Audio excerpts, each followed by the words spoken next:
السلام علیکم ورحمۃ اللہ وبرکاتہ۔ میرے معزز سامعین حضرات، آج ہم ایک نہایت اہم موضوع پر بات کریں گے جو خواتین اور حج سے متعلق ہے۔ بہت سی بہنیں یہ سوال کرتی ہیں کہ اگر دوران حج حیض آ جائے تو کیا کرنا چاہیے۔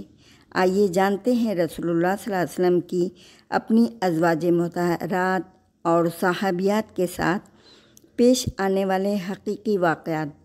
یہ حدیث آپ کے دل کو سکون دیں گی اور ایمان کو مضبوط بھی کریں گی۔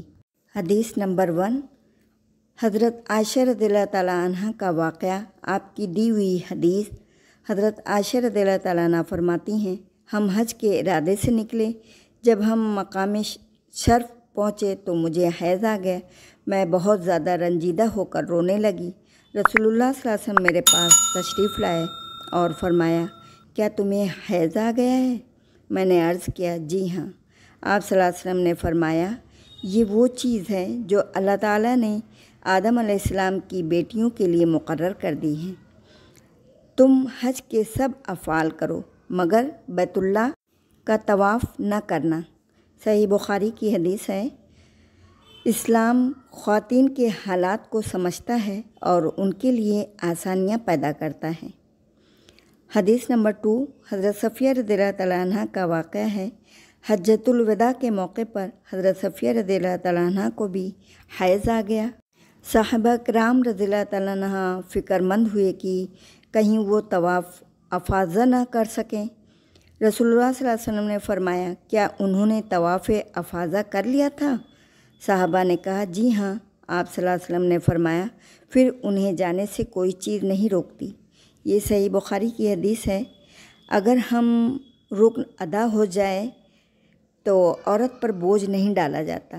حدیث نمبر 3، حضرت عائشہ رضی اللہ تعالیٰ عنہ اور عمرہ۔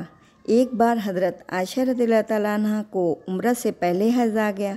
آپ صلی اللہ علیہ وسلم نے ان سے فرمایا، تم اپنے بال کھول کر اچھی طرح کنگھی کرو، احرام باندھو اور حج کی نیت کر لو، لیکن بیت اللہ کا طواف نہ کرنا یہاں تک کہ تم پاک ہو جاؤ۔ صحیح مسلم کی حدیث ہے۔ عورت عبادت سے محروم نہیں رہتی، صرف طواف مؤخر کرتی ہے۔ حدیث نمبر 4، نبی صلی اللہ علیہ وسلم کی ازواج کی طرف سے قربانی کرنا۔ حضرت عائشہ رضی اللہ تعالیٰ عنہ فرماتی ہیں، رسول اللہ صلی اللہ علیہ وسلم نے اپنی ازواج مطہرات کی طرف سے گائے کی قربانی کی۔ یہ بخاری کی حدیث ہے۔ شوہر اپنی بیویوں کی طرف سے بھی قربانی کر سکتا ہے، یہ شریعت کی آسانی ہے۔ حدیث نمبر 5، حج کے دوران عورتوں کی نیت۔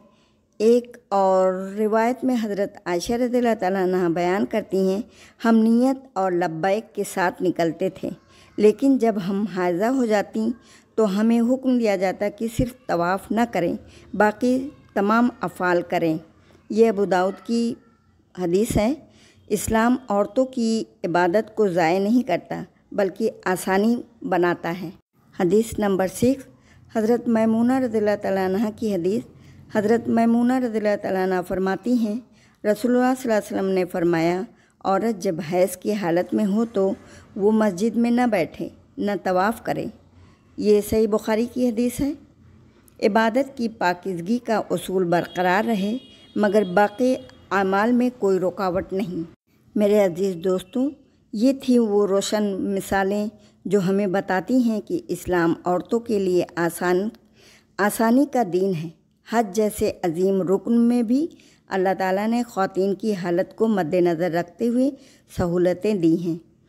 اگر آپ کو یہ ویڈیو پسند آئی ہو تو لائک کریں، اپنی رائے کمنٹ میں لکھیں اور چینل کو سبسکرائب کرنا تو بالکل بھی نہ بھولیں تاکہ آپ تک روزانہ ایمان افروز ویڈیو پہنچتی رہیں۔